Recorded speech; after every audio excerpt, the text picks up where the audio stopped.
What's up, everybody?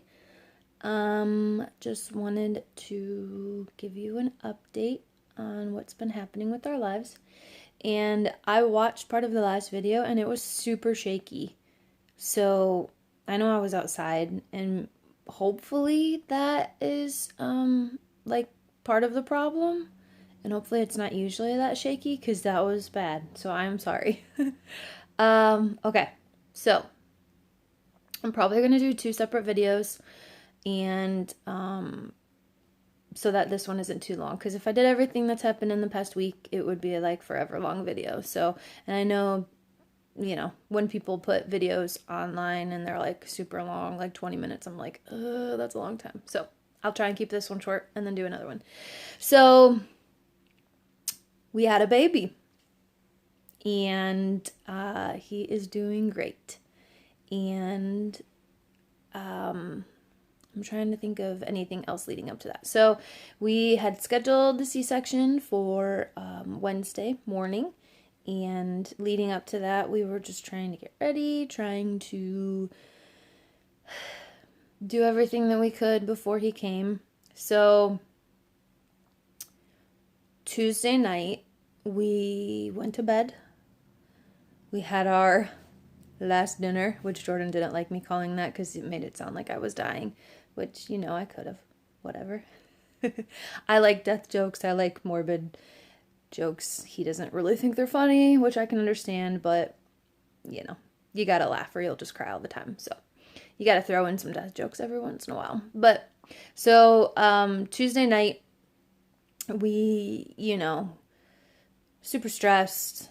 And I don't always, like, when I'm stressed, I don't always, like, physically or, like, outwardly show it, but, like, I sigh a lot and I, like, just cry a lot. And so there was a lot of that Tuesday night.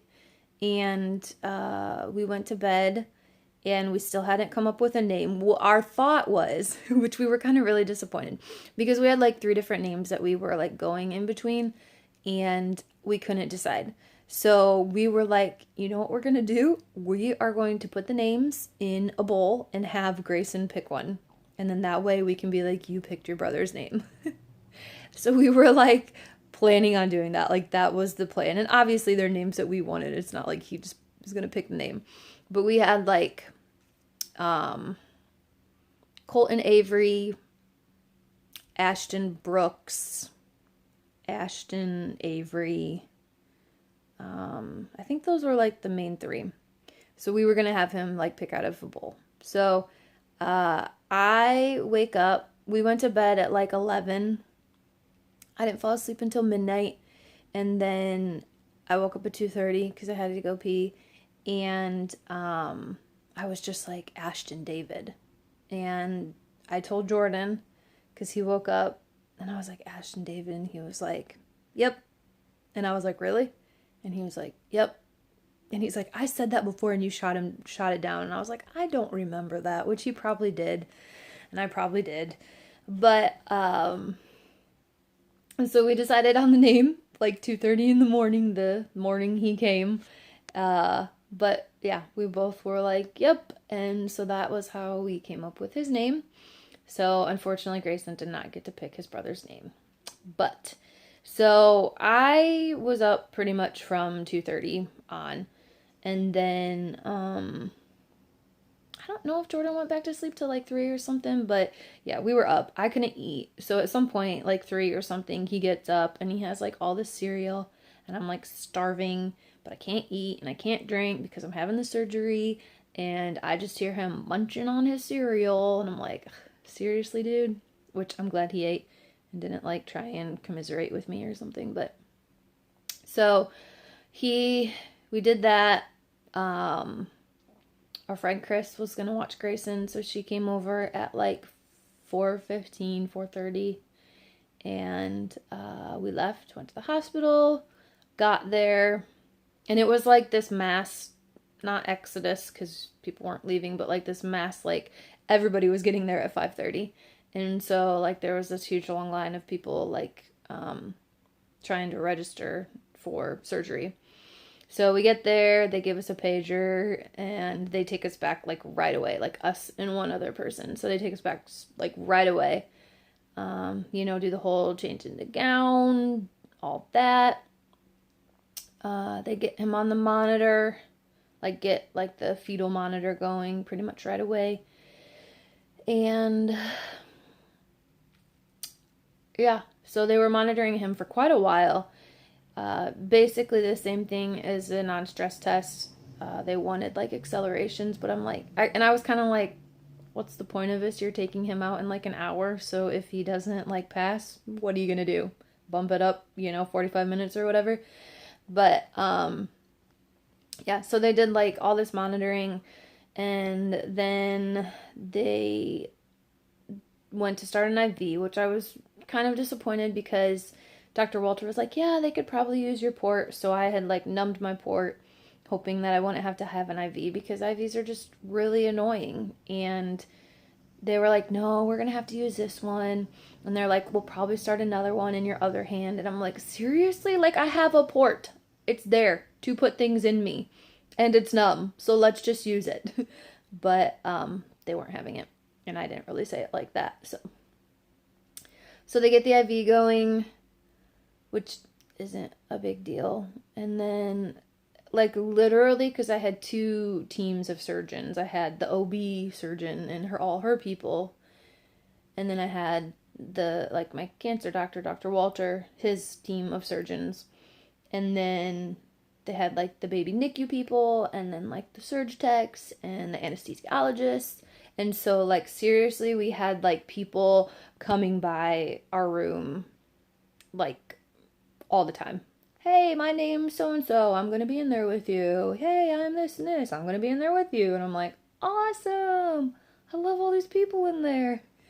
But yeah, I think there were probably, like, 15 to 20 people in there. So, we get prepped. They do the IVs. I'm just trying to remember it all. So they wheel me back, and we're like in the last operating room. Like, it was like so far away. And they start to wheel me in, and they're like, okay, Jordan, you're going to have to like wait out here while we get her like prepped and ready. And so he waited outside. They're like, do you have your phone? Because it might be a while. So they like wheel me in, and it's kind of intimidating because you're in this like big room and there's all these people and they're like counting all these tools, knives, looking things, sharp things, and you're like, oh, yay. Okay. And there's like the bright operating lights that, I mean, they weren't on, but they're there, and it's just like, okay. Then you have the NICU people with like the little bassinet and all that kind of stuff like ready. So get in there, and then right away people are like putting things on you, attaching leads, like, just right away jumping in. So they get me transferred over, and then they have me pretty much right away. They did the epidural, which with Grayson, I didn't really feel it at all because I was having a major contraction. And so I was kind of worried because I'm like, oh, they're sticking this needle in your spine, like crap. And it wasn't bad at all. Like, at all. Like, if you have to have an epidural, I mean it wasn't bad. So, they have you lean forward, and they're just like, breathe deeply, try and relax. And so I just like, chilling, and I'm like, this really isn't that bad. I mean, besides the fact that, like, your butt cheeks are just kind of hanging out because, the back of your gown's open and you're just chilling on this table. That was probably the worst part. So, lay me back down, and they're like, okay, you're going to start to feel numb. And so then they're like, we're going to clean you up. And I was talking to the nurse today in the NICU. And I'm like, we're both like, yeah, they don't warn you. Like, they don't warn you about things. And I was like, I wish people would tell you. And then she's like, but really, do you? Like, do you wish that people would tell you, like, what's going to happen? Because then you could really stress about them. But at the same time, it's like, you would like a little warning. Because You know, sometimes you just want a little warning of what's about to be there. So maybe medical world, I know you're all listening to this. Maybe you can just have like a little thing. Like even when you're wheeling them back, this is what's going to happen and be prepared. Or like the day before or something. You know, just a little warning. Because they give me the epidural and then they're like, okay, we're going to clean you up. And literally spread wide for all the world to see. And it's like, I know you do this every day and you see people's stuff every day, but you don't see my stuff every day. And I am here, literally naked from my chest down, with my legs spread, and you are scrubbing me everywhere. Down there. And it's just, it was a lot. I wasn't expecting it. Maybe I should have, but I wasn't expecting it.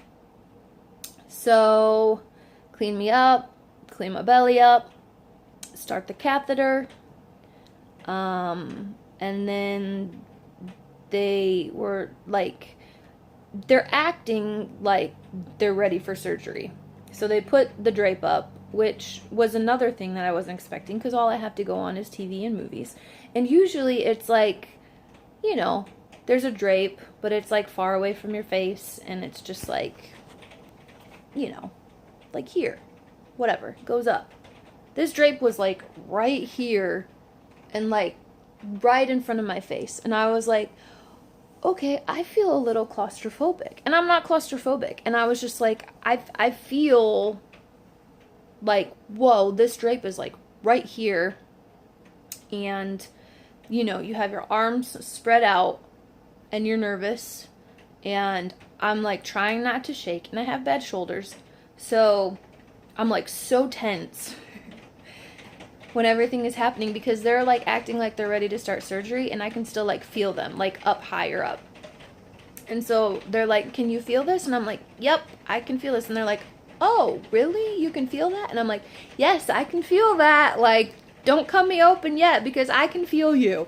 I can feel like the sharp shoot, like, you know, your little pins on the top of my stomach. I can feel that.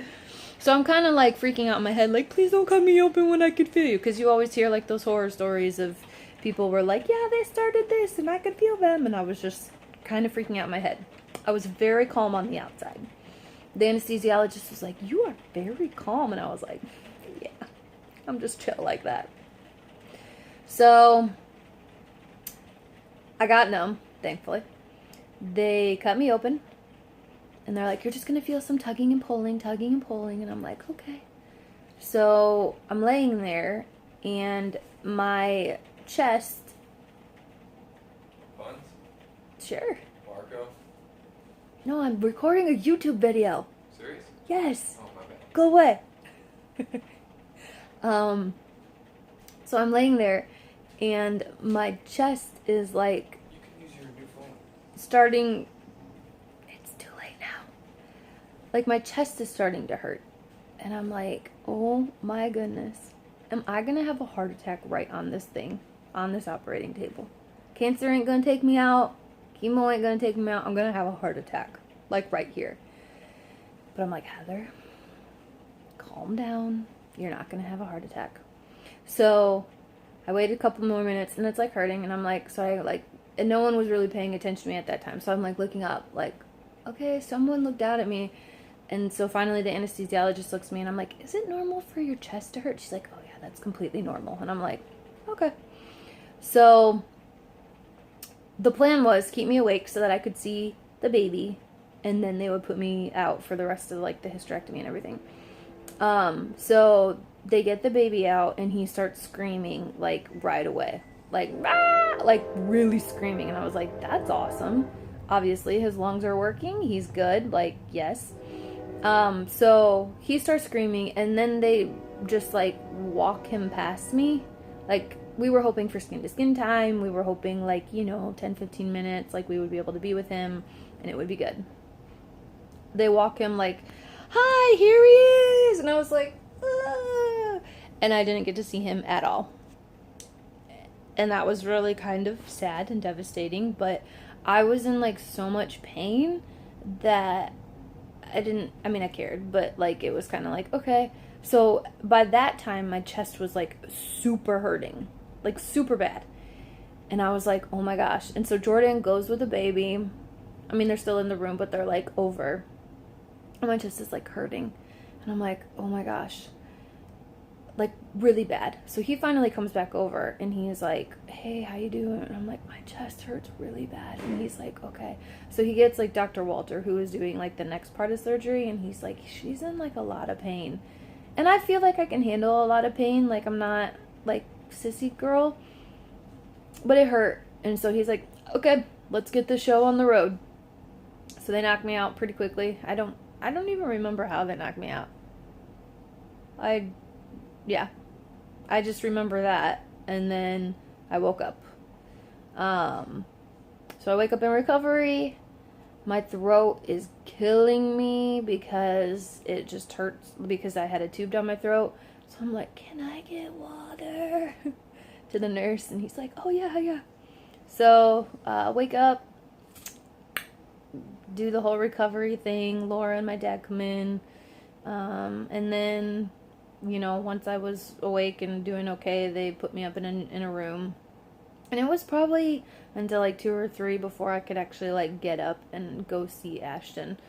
So that was like a long time because he was born at 8 and I didn't go until like late afternoon. So it took a while to like feel like I was like okay enough to actually see him. So I went down and saw him, and I was in a lot of pain. They cut me from basically pubic bone to, they went around my belly button. So all the way up to my belly button and then around it. So I have 22 staples in my stomach right now. And they are going to take them out in a couple days on Thursday. So that has been interesting because my whole abdomen really hurts. And I have like this abdominal binder, which really helps, that I've worn pretty much constantly since I woke up, and it just kind of like holds you in. So that's really nice because I took it off for like half an hour when I showered one day and left it off, and it like feels like your whole stomach is like falling out. It just like aches and it hurts really bad. So I'm really glad for the abdominal binder. And then yeah, just regular hospital stay, pain, don't sleep because they wake you up all the time. I mean, literally, like 4:30 almost every morning, a resident comes in from, like, I think Dr. Walter's surgical team, and it's like, hello, how are you? How's your pain level? And I'm like, it's 4:30 in the morning. It'd be a lot better if you weren't here. Duh! Every day. Like, every day. And they have to wake you up. Like, the one lady was like, well, I'm going to wake you up at 2 o'clock and we're going to get your weight, okay? And I'm like, no, I just want to sleep. So, yeah. I mean, hospital stay, I'm not going to really go into that because it was every day getting up, trying to get down to see Ashton.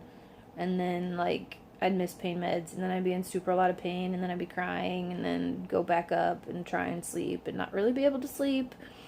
And hospital food taking forever. It was good, but it just takes forever. Like, it took over 2 hours for a salad one day. They forgot my dressing.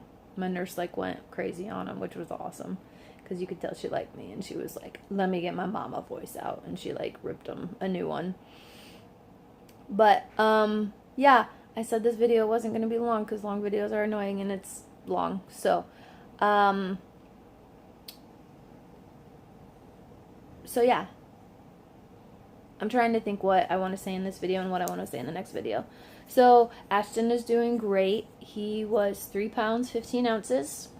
He was on oxygen for the first like day and a half, but they got him off like super quick, and literally now he just needs to learn how to eat and breathe while he's eating.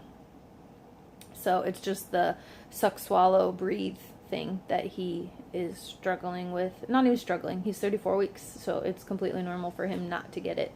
So they're just working on that and trying to get him to gain weight and to learn how to eat. So they don't really have a time frame of when he will come home because it's really up to him on when he gets it. So when he gets it, he'll get it, and then he'll gain weight and be able to drink, and he'll be good. So I'll do another video either tonight or tomorrow, updating on what's happening next and how he's doing since he was born and all that. So thanks for taking this journey with me, and we'll keep you posted.